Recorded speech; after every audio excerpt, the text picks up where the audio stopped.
2. 영계 혼란을 수습할 길은 무엇인가? 금일의 기독교 영계 혼란에 대하여 먼저 알아야 할 일은 혼란이 무엇 때문에 오느냐에 대하여 다음과 같이 알아야 할 것이다. 1. 하나님께서 마귀 흑암의 권세를 개방시킨 일이 있기 때문이다. 계시록 9장 1절로 4절. 왜 이렇게 하느냐에 대하여 말하자면 이날까지의 기독교 영계 활동은 이미 허물과 죄로 죽었던 영을 살리기 위하여 역사하는 때이니만큼 하나님께서 마귀 흑암을 가두어서 기독교의 영계를 침투해 들어오지 못하게 했던 것이다.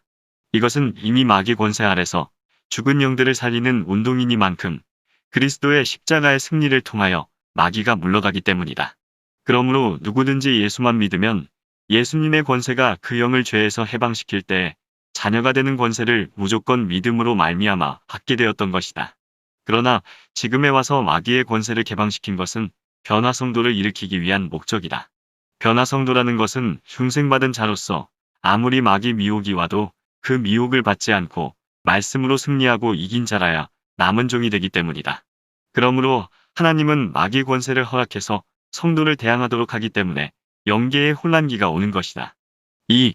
영계의 활동법이 바뀌는 때임으로 오는 것이다. 이날까지는 종들이 종말관을 바로 증거 못해도 십자가 부활을 바로만 증거한다면 중생의 역사가 일어나므로 교회를 세웠던 것이다. 그러나 지금은 종말의 진리를 바로 증거하는 종을 통하여 환란 가운데 남은 교회가 되므로 새 시대를 이루는 예언의 말씀이 아니고는 도저히 마귀 흑암이 물러가지 않기 때문이다. 이것은 증인 권세로 종말의 예언의 말씀을 바로 증거하는 종을 통하여 새로운 시대를 이루는 기간이기 때문이다.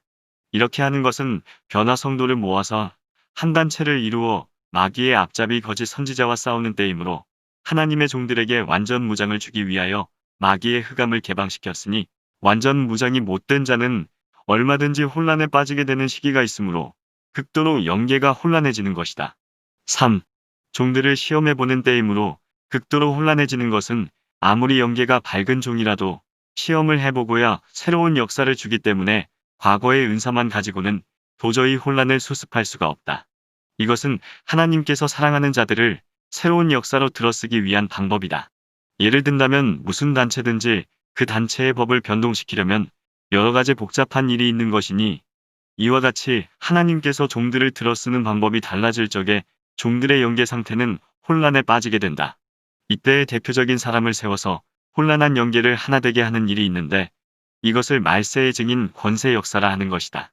영계 혼란을 수습하는 길은 다음과 같다. 1. 완전 계조를 받는 자가 되어야 한다. 왜냐하면 은혜 시대에는 그 영이 중생받으면 천국에 들어가는 때이므로 누구든지 물과 성령으로 거듭나면 나가서 십자가를 증거할 수 있는 때이지만 마귀 권세가 개방을 받을 때는 중생받은 영으로서 그 몸까지 완전 계조를 받아 변화 승천할 수 있는 인격을 받아야 된다. 중생은 영이 사는 역사요. 계조를 받는 것은 몸이 성결하게 됨으로 피곤이 없는 동시에 죄의 몸이 영생의 몸으로 바꿔지는 역사를 말한다. 이것은 새 힘으로 되는 일이다. 이 새 힘을 주는 목적은 원수의 피해를 당하지 않고 환란에서 역사하는 종의 인격을 이루어 주는 것이다. 2. 말씀 변론이 밝아야 한다. 이것은 마귀의 세력을 들어서 말씀을 바로 증거하는 종만을 남은 종이 되게 하기 위한 방침이니 어느 종이나 말씀 증거가 바르지 못하면 이사야 8장 20절 이하와 같이 흑암에 빠지는 것이다. 그러므로 아무리 은사의 종이라도 말씀이 혼선되면 마귀 흑암에 떨어져서 혼란하게 되는 것이다. 말씀 권세 역사로만이 역사하는 때니 촛대교의 사자가 되려면 말씀에 가감이 없는 증인이 되어야만 될 것이다. 3. 순교자 동무로 인정을 받아야 된다. 마귀 권세를 개방시킨 것은 누구든지 순교자의 뒤를 따르는 생활이 아니고는 신앙 영계를 보존하기가 어려운 혼란이 오게 된다. 이것은 순교자의 원한이 이루어지는 진노의 날이니만큼 하나님께서 극도로 괴로운 시련이 있게 해서 순교자의 동무가 되는 자라야 하늘에서 인정을 하고 순교자들의 기도가 그들에게로 강한 응답이 내리게 하는 것이다. 이것은 말세의 남은 종으로서 피값을 갚는 싸움을 싸우게 하는 것이니 누구든지 순교자의 동무로 인정을 받는 자라면 강한 영감이 위로부터 올 때에 사자같이 강한 용사가 되는 것이다. 기독교는 이제부터 앞으로의 영계 혼란을 수습하는 길이 무엇이냐는 것을 분명히 바로 찾아 나가지 못한다면 남은 종과 남은 교회가 될 수 없다. 그러므로 우리는 새로운 역사가 어떠한 종을 통하여 어떤 방침으로 온다는 것을 분명히 알려면 계시록의 다른 천사의 역사를 세밀히 대조하여 볼 때 계시록 7장 2절에 살아계신 하나님의 인을 들고 나온다고 했고 8장 3절에서 5절에는 이미 담겨있는 향과 성도의 기도가 합한다고 했고 10장에는 작은 책을 들고 크게 외친다고 했고 14장 6절 이하에는 영원한 복음을 들고 바벨론이 망하되 누구든지 짐승과 우상에게 경배하고 표를 받은 자는 불과 유황으로 고난을 받는다고 한 것을 보면 이것은 영계 혼란이 올 때에 새로운 역사가 해돋는 동방에서 나와서 그 역사로 말미암아 원수의 세력이 완전히 망하고 지상에 새로운 성도의 나라가 올 것을 가르친 것이다. 3. 반공투쟁과 종교인. 금일의 반공이라는 간판 밑에 모든 국민은 시선을 그곳에 기울이고 있다. 그러나 반공이라는 자체의 목적을 어느 곳에다 두느냐에 대하여 다음과 같이 알아야 한다. 1. 자본주의적 반공투쟁. 이것은 개인의 자본을 국유화시키는 정치를 반대하는 것이다.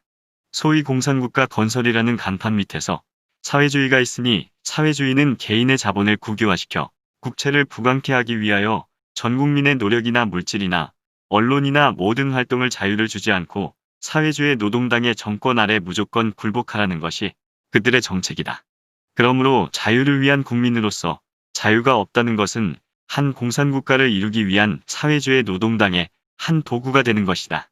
예를 든다면 농장에서 농사를 하는 사람이 소를 부릴 때 무조건 주인에게 복종해야만 되는 것과 같고 품을 파는 사람이 품을 사서 부리는 주인에게 하루 시키는 대로 순종하는 것과 같이 사회주의 국가 안에 있는 국민의 생활은 생명 없는 기계같이 놀고 있는 것이다. 그러나 자본주의라는 것은 얼마든지 자기가 활동하면 자본을 가질 수 있고 자본이 있는 자가 권리를 가지고 자기 마음껏 호화롭게 생활할 수도 있고 안락한 생활을 할 수 있다는 것인데 이것을 목적한 자본주의 정치는 반공이라는 간판을 붙이고 반공운동을 하는 데는 여러 가지 복잡한 문제가 결부된다. 소위 자본주의라는 정치 아래서 자본을 가진 자는 권리가 있고 자본이 없는 사람은 권리 앞에 머리를 숙인다는 사회가 될 적에 자본을 많이 가진 자는 소수요, 가지지 못한 자가 다수인 환경 속에 반공이라는 사상이 자본에게만 있다는 사상은 끝같이 물은 무력한 사회의 국민이 되는 것이다. 왜냐하면 자본이 없는 자가 반공 사상을 가질 필요가 없다는 생각을 가질 수도 있다고 본다. 그렇다면 앞으로의 반공이라는 사회가 단결이 못 되는 데서 자동적인 혼란을 가져올 우려가 없지 않다. 2. 종교적 반공투쟁. 종교라는 것은 정치와 종교가 분리가 되므로 종교인은 정치의 간섭을 받지 않고 어떠하든지 모든 국민의 사상을 좋은 길로 이끌어주자는 목적에서 인생의 큰 복리를 가져올 수 있다고 본다. 그런데 공산주의는 종교라는 것을 공산주의의 방해물이라고 한다. 왜냐하면 무신론 정책이기 때문이다. 이 정책은 신의 존재가 객관적으로 있다고 보지 않고 자연의 물체를 신과 같이 여기는 동시에 물체가 움직이는 활동을 과학으로서 하게 될 때에 얼마든지 과학 발전으로서 새로운 시대를 이룰 수 있다고 말하는 것이다. 이와 같은 정책을 쓰는 데는 신을 숭배하고 예배를 드리는 일은 하등의 필요가 없다는 것이다. 그러므로 종교인으로서는 공산주의를 용납할 수 없다는 것이 종교 반공투쟁이라는 것이다. 3. 기독교인의 반공투쟁의 특수한 점은 기독교인은 하나님 말씀을 믿는 신앙의 정로라는 것이다.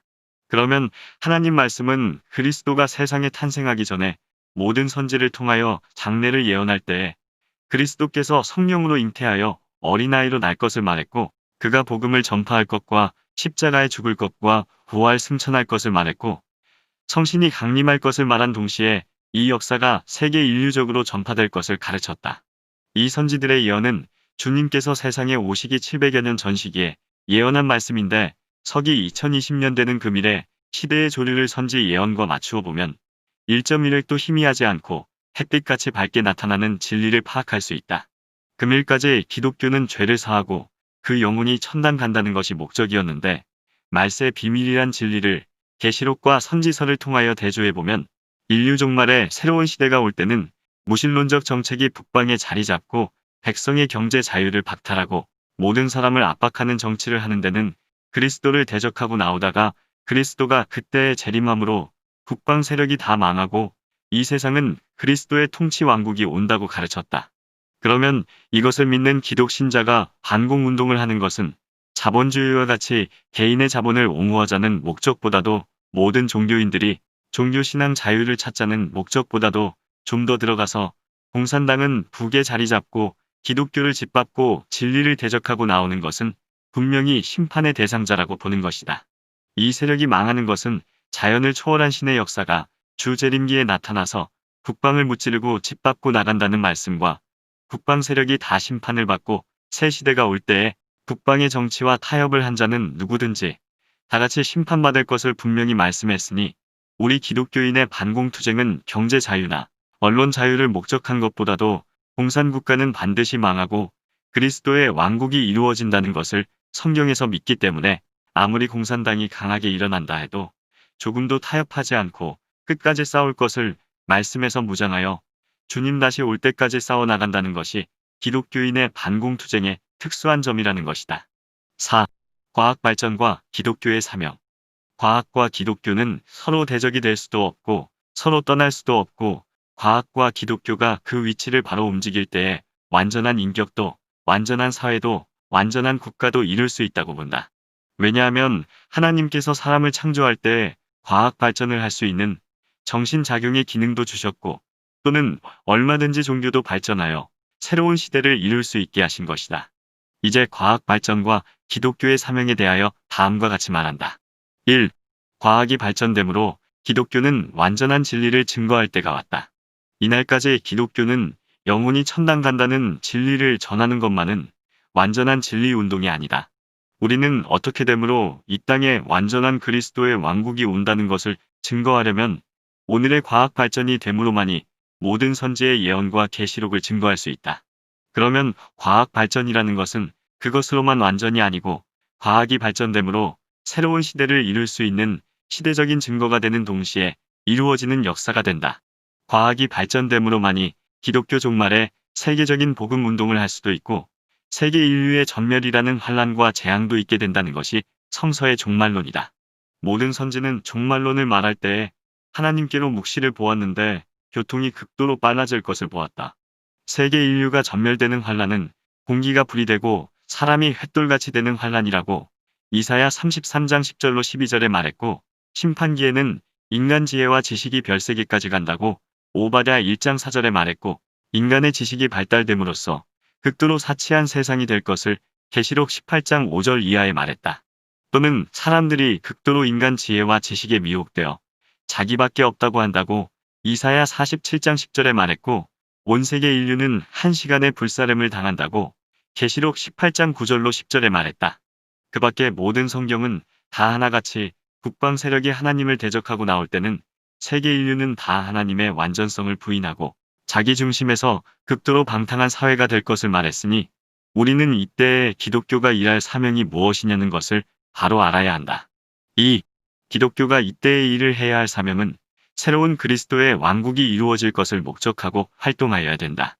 우리가 전쟁이 일어나지 않게 한다는 것도 필요 없는 말이요. 세계를 불태우는 전쟁이 오지 않도록 함으로만이 기독교의 사명을 한다는 것도 필요 없는 말이다. 우리는 하나님 말씀을 믿을진대는 이러한 때에 살 길이 무엇이냐는 것을 성서에서 분명히 가르칠 수 있다.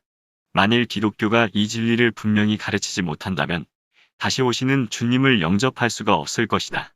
주님 다시 올 때는 예언의 말씀을 지키는 자가 복이 있다고 말한 것은 영혼 구원만을 목적한 것이 아니고 영육이 아울러 구원받는 진리를 가르친 것이니 성경을 비추어 볼 때 사람이 극도로 빠른 교통을 하게 된 것도 주 재림기에 될 일이라고 했고 세계 인류와 공기가 불이 되는 전쟁이 나온 것도 주 재림기에 될 일이라고 말했고 인간 지식이 별세계까지 가는 것도 주 재림기에 될 일이라고 말씀했으니 우리는 재림의 주를 맞이할 성도들이 당할 환란과 활동할 역사와 받을 축복이 무엇인 것을 과학 발전을 이룬 금일에 와서야 분명히 증거할 수 있게 되었다.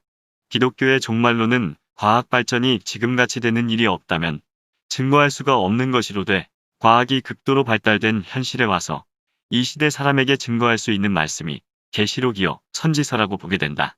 지금 이때는 특별한 주석이 필요 없고 성경 본문 그대로 읽어서 이 시대 사람에게 가르칠 수 있는 것이 하나님 말씀이라고 본다. 5. 근심 많은 성도의 가정. 인생의 근심은 왜 있느냐에 대하여 먼저 알아야 할 것이다. 근심이란 자체는 범죄한 인생에게 있는 것이다. 그러나 범죄한 인생이라도 두 가지 근심이 있다고 본다. 소망이 없는 근심은 죽은 영의 근심이요, 소망이 있는 근심은 산 영의 근심이다.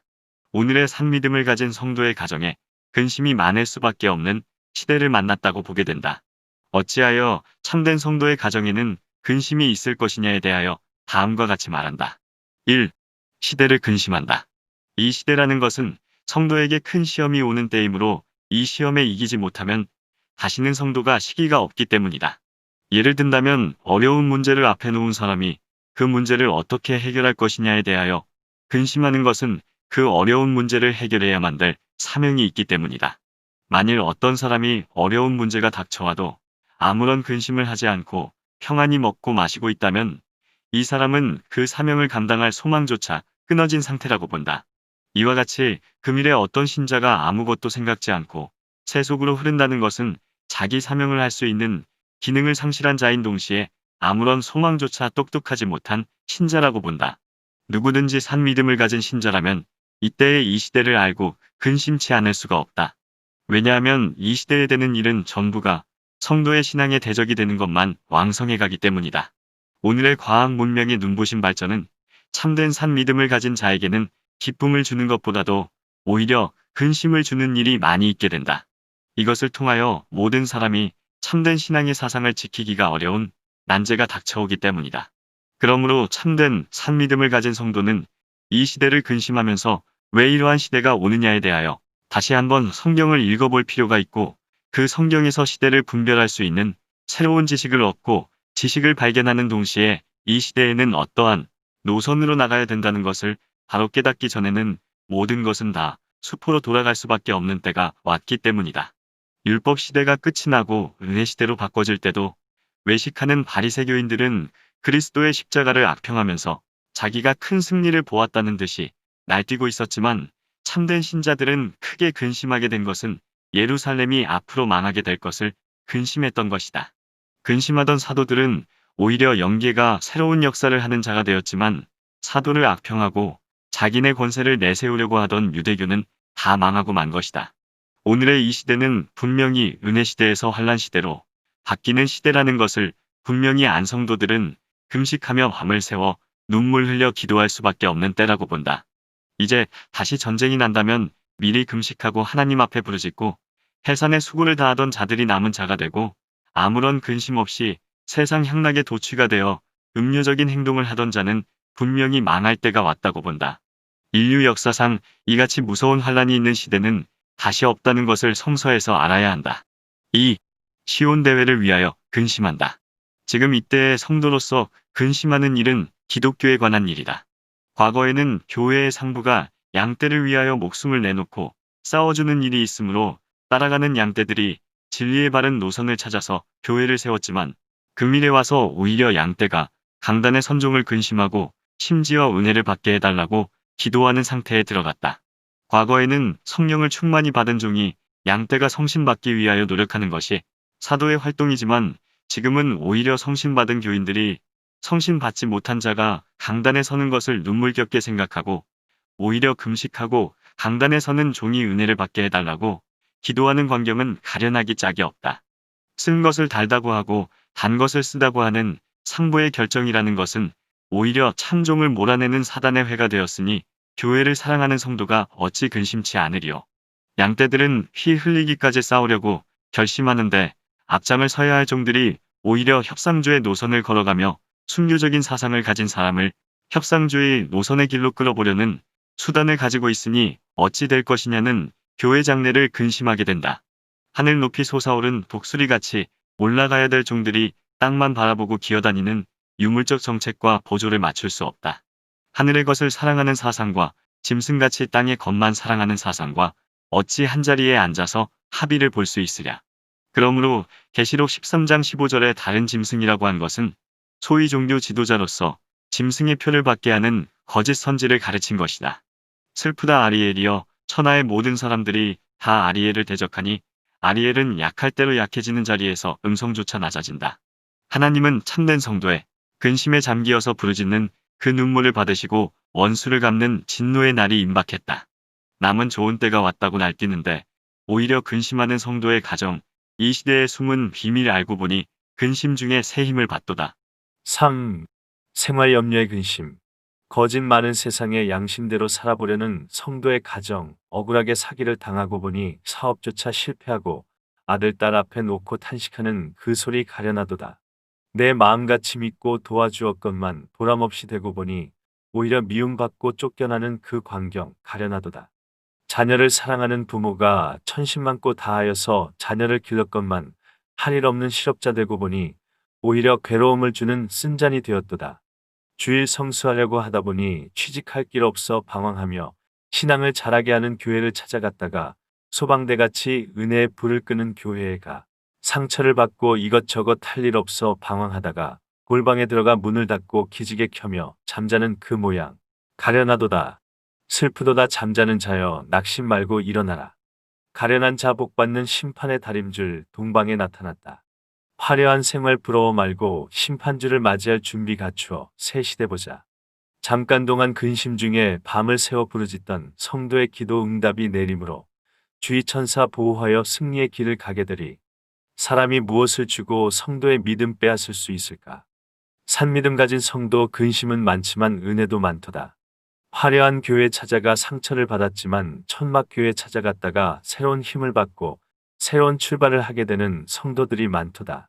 근심 중에 절개 있게 일하는 자들아 신랑 주를 맞이할 그날에 셋의 영광 누리는 큰 기쁨 받으리로다. 근심도 할 때가 있고 위로도 받을 때가 있으니 택한 자를 까불어 보는 시련 속에 낙심 말고 나간다면 끝까지 기다렸다는 그 생활 새 시대 가는 열매가 되리.